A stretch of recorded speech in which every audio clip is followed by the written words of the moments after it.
네, 서울 여의도 광역방송센터입니다. 여의도 초대석. 오늘은 요즘 보건의료계의 가장 뜨거운 감자인 간호법 논란 얘기해보겠습니다. 21대 국회 보건복지 전반기 보건복지위원장을 맡으셨던 더불어민주당 김민석 의원 스튜디오에 모셨습니다. 의원님, 안녕하세요. 네, 안녕하세요. 저희 KBC 여의도 스튜디오는 처음이시죠? 네, 처음인데 엄청 좋네요. 감사합니다.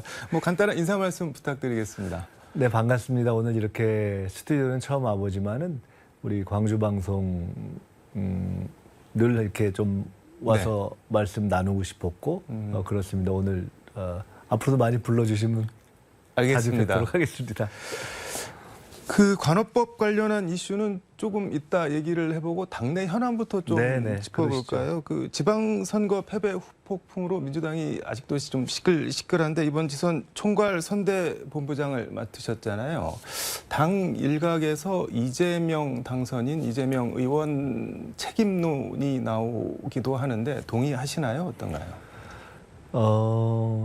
이재명 의원이 총괄선대위원장, 선거의 최고 책임자였기 때문에 포괄적인 의미에서 그리고 이제 구체적으로 또 문제를 제기하시는 분들 입장에서 책임을 제기할 수 있죠.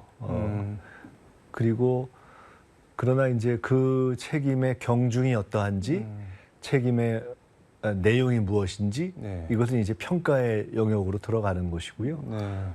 또 본인도 그런 선거 결과에 대해서 이제 무거운 또 책임감을 느끼고 있을 것이고요.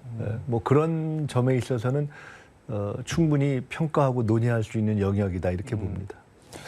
두루뭉실하게 말씀을 해주셨는데 일각에서는 민주당 내용을 친명, 친문, 친이낙연계까지 포함해서 개파간 힘겨루기로 보는 시각도 있는 것 같은데 이거는 어떻게 보시나요? 그런 면도 있죠. 그래서 지금 이 중요한 이제 선거를 마치고 당이 재평가를 하고 다시 거듭나야 될 시점에 사실 짚을 것들이 많은데 흔히 이야기하는 명락대전 뭐 이런 식으로 이게 다시 구도가 잡히는 것은 저는 굉장히 과거 회귀적이라고 봅니다. 그래서 그렇게 가는 것은 바람직하지 않고요. 앞으로 어떻게 할 것인가 미래지향적으로 가야 되기도 하고요. 또 분석과 평가의 시각 자체가 조금 더 근본적이고 전체적으로 돼야 되는 거 아닌가 이렇게 보고 있습니다. 전당대회에 이재명 의원이 당 대표로 올라오는 거는 개인적으로는 어떻게 생각하시나요? 출마야 자유죠. 출마에 대한 판단은 자유고요. 다만 이제 출마가 적절하냐, 본인과 당 차원에서 적절하냐 하는 것을 놓고 이제 생각을 당도 할 것이고 또 여러 의견이 있을 것이고 본인도 최종 판단을 하지 않겠습니까? 그것은 뭐 지금 본인도 결정을 안 한 시점에서 지금 뭐 이야기할 단계는 아닌 것 같고요. 네, 알겠습니다. 민주당 얘기는 이쯤 하고 간호법 얘기를 해보겠습니다. 지금 전반기 보건복지위원장을 맡으셨고 지난 3월 간호법을 대표 발의하셨는데 법안 제안 이유나 취지가 어떻게 되나요? 간호법을 대표 발의한 것은 이제 현실적으로도 의료 체계의 가장 중요한 부분 중에 한 부분인 간호사들과 관련된 법을 독자입법으로 가지는 것이 현실적으로 필요한 측면이 있고 특히나 그 간호사 관련한 부분이 그 중요성에 비해서 처우라든가 또는 교육이라든가 또는 근속 연수라든가 현실적으로 굉장히 문제가 많아서 이 부분을 집중적으로 다루는 법이 필요한 그리고 그것에 대한 상징적인 의무를 국가나 지방자치체에 부여하는 것이 필요한 뭐 이런 종합적 상황의 산물이라고 볼 수 있습니다. 그래서 어찌 보면은 예를 들어 문제를 제기하는 분들이 문제시하는 기존의 법 체계를 흔든다라든가 또는 일각에서 얘기하는 이렇게 되면 의사의 어떤 관여 없이 간호사들이 그냥 혼자 알아서 의료 행위를 독자적으로 하거나 네. 혼자 알아서 독자적인 의료 직역을 만들어서 개업을 하거나 이런 거 아니냐라는 이야기나 우려들은 사실은 전혀 근거가 없는 거죠. 이게 지금 말씀을 듣다 보니까 개정안이 아니라 제정안인 건가요? 간호법이? 그렇죠. 네. 그럼 여지껏 간호법이라는 게 없었죠. 네. 이게, 그렇기 때문에 네. 제정 법안의 경우는 이제 공청회도 하고 그렇게 네. 되어 있어서 그런 걸 다 거친 거고 사실은 굉장히 오랜 동안 논의가 됐고 네. 그래서 국민 여론조사를 하면 이게 그렇지 필요해 하는 것이 상당히 높게 나오고 뭐 이러한 법안이죠. 이게 그 약사 출신인 국민의힘 서정숙 의원도 비슷한 취지 간호법을 발의를 했던데 지금 의안정보 시스템 보니까는 대안으로 해서 전체 회의를 통과한 것 같은데 보건복지위원회. 그러니까요. 네. 뭐 서정숙 의원뿐만 아니라 네. 최연숙 의원도 포함해서 네. 국민의힘 현재는 소속된 의원 2분이 발의를 했고 네. 또 제가 발의한 내용이 있고 그것이 이제 큰 토대 틀은 그 제가 발의했던 내용이 큰 네. 틀을 이제 이렇게 잡고 골격을, 있지만 네. 그러나 내용에 있어서 공통되는 부분이 많고요. 네. 그래서 소위 단계에서도 이제 국민의힘을 포함한 논의가 충분히 됐고 공청회 때도 그랬고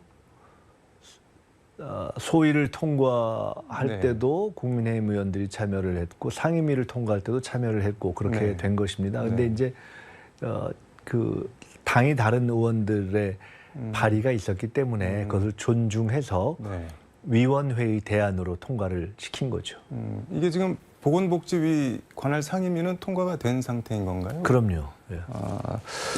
이게 지금 국회 이렇게 오며 가며 보니까는 정문 앞에서 간호사 단체들은 법안 빨리 처리하라고 이렇게 시위들 하고 계시고 뭐 의사협회 의사들은 이거 처리하면 우리 파업한다 뭐 이 정도까지 결사 반대인데 왜 이렇게 반대를 하는 건가요? 앞에 잠깐 말씀은 하셨는데. 글쎄요. 이렇게 말씀드리면은 조금 네. 기분이 안 좋으실 수 있지만은 저는 사실 반대할 근거가 별로 없다고 봅니다. 네. 왜냐하면은 반대의 이유가 네. 뭐 의료법 체계를 흔든다 또는 이렇게 하면은 의사의 간영 없이 의료 행위를 한다 네. 또는 이건 간호사 단독 개원을 하게 되는 길을 열어주는 것이다 이렇게 말씀을 하시는데 네. 다 전혀 현실과 거리가 먼 이야기들이기 때문에 오히려 그것보다는 네. 과도한 네. 어떤 현재 우리 의료 체계에서의 네. 어떤 의사 직역의 주도성이라는 것은 뭐 간호법이 만들어진 전이나 네. 그 이후에나 뭐 네. 변함이 없는 부분인데 네. 그런 것에 약간의 변화를 너무 과도하게 막으려고 하는 것 아닌가 하는 생각도 있고요. 네. 그다음에 일부는 이게 이제 그래서 이것이 마치 그런 것처럼 이야기를 해서 네.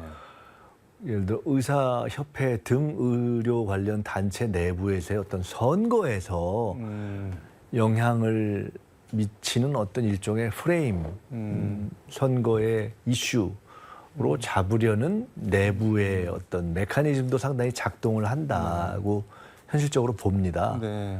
그래서 가령 이거는 못 막은 사람들이 잘못했다. 그러니까 이제 다음엔 내가 막겠다. 뭐 이렇게 하는 분들이 막 또 이거를 키우고 뭐 이런 면이 있어서 네. 사실과 달리 너무 키운 면이 있다고 보고요. 그런데 이제 제가 말씀드렸던 대로 법 자체에 그런 내용이 없으니까 네. 그냥 합리적인 이렇게 팩트 체크나 토론을 하면은 그냥 아니라는 것이 너무 명명백백한 측면이 있고요.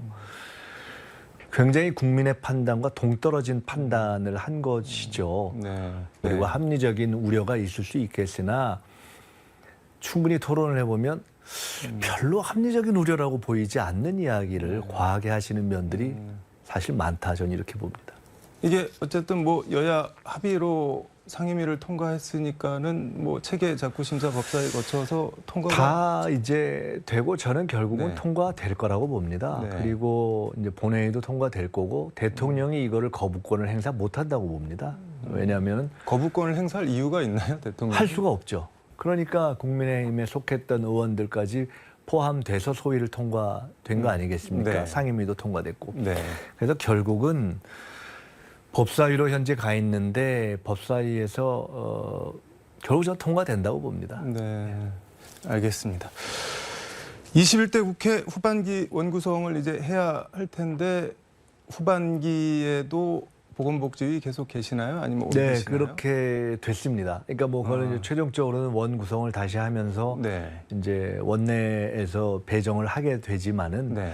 저는 현재로서는 원래는 다른 상임위 생각도 했었는데 그 제가 아태 지역의 아시아 태평양 네. 지역의 보건복지 의원 연맹 그러니까 WHO와 연관된 의장이 돼서 하반기까지는 계속 그 역할을 좀 하는 것이 좋겠다는 네. 얘기가 있어서 남기로 했고요. 네. 그래서 특별한 사정이 없으면 아마 남게 될 것으로 생각을 하고 있습니다.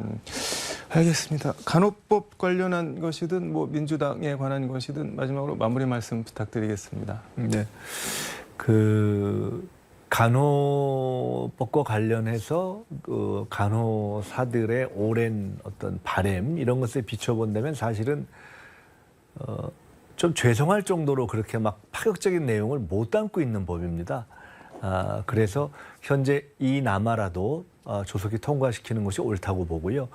또 그와 관련해서 혹여라도 조금 문제가 있을 수 있는 거 아닌가라고 생각하는 다른 네. 지역에 계신 분들의 우려는 충분히 앞으로 또 풀어나갈 그런 마음들을 국회 내에서 여야가 다 가지고 있기 때문에 그렇게 풀어가겠다는 말씀을 드리고요. 네. 또 민주당과 관련해서는 이제 정말 중한 그 어떤 변화의 시기가 시작됐고 이 시기를 넘기면 민주당은 기회가 없다라고 생각을 하고 네. 있기 때문에 열심히 변화를 모색할 것이고, 그러니까 절체절명의 각오로 변화를 모색할 것이고 지켜보시는 우리 국민 여러분, 특히 이제 광주 방송을 지켜보시는 네. 우리 지역의 유권자 여러분들께서도 관심을 갖고 애정을 갖고 격려와 질책을 계속 해주십사 하는 말씀을 드리겠습니다. 뭐 연금 개혁 공부 모임도 진행하고 있다고 제가 네네.